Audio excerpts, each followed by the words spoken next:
Tout a commencé quand j'ai palpé une boule douloureuse sous mes aisselles.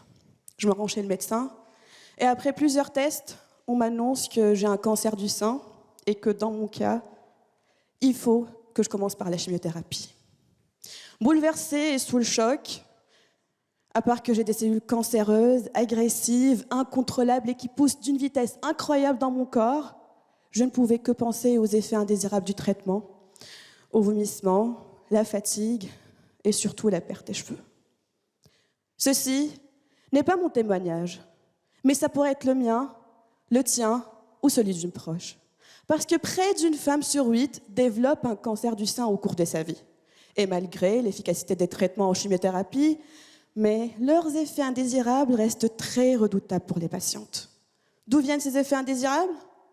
Et malheureusement, le médicament n'est pas connecté à un GPS. Il va se perdre dans le corps et attaquer non seulement son seul ennemi, les cellules cancéreuses, mais aussi des cellules saines. Dans ma thèse, je travaille sur une technologie qui permet aux médicaments d'être transportés directement vers sa cible sans aucune déviation. Cette technique s'appelle la squalénisation, qui consiste à coupler le squalène, un lipide naturel, présent chez l'homme d'ailleurs, à un médicament utilisé dans le cas du cancer du sein. Alors, comment fonctionne cette technique? Eh bien, les cellules cancéreuses adorent le gras et en ont besoin pour se multiplier. Quand on va leur donner le médicament couplé au squalène, elles vont penser qu'on leur donne à manger.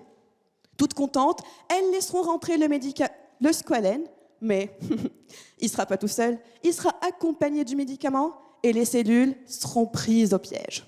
De plus, mon rôle est d'étudier les interactions entre le médicament et les cellules cancéreuses. Donc, je cherche à le localiser et observer son effet sur les cellules par spectroscopie vibrationnelle Raman. Comment? Je mets aux cellules un coup de laser qui va faire vibrer de manière différente les constituants cellulaires. Et devinez quoi? Les protéines vont danser le rock, les lipides un peu de hip-hop et les acides nucléiques vont faire une petite danse classique. Vous imaginez des molécules qui bougent dans tous les sens? C'est tout comme perdre son partenaire dans une boîte de nuit après le déconfinement. Pour cela, j'utilise des logiciels qui vont m'aider à détecter ces différences dans les chorégraphies dansantes pour au final suivre efficacement ma stratégie. Le travail sur les cellules, ce n'est que le début.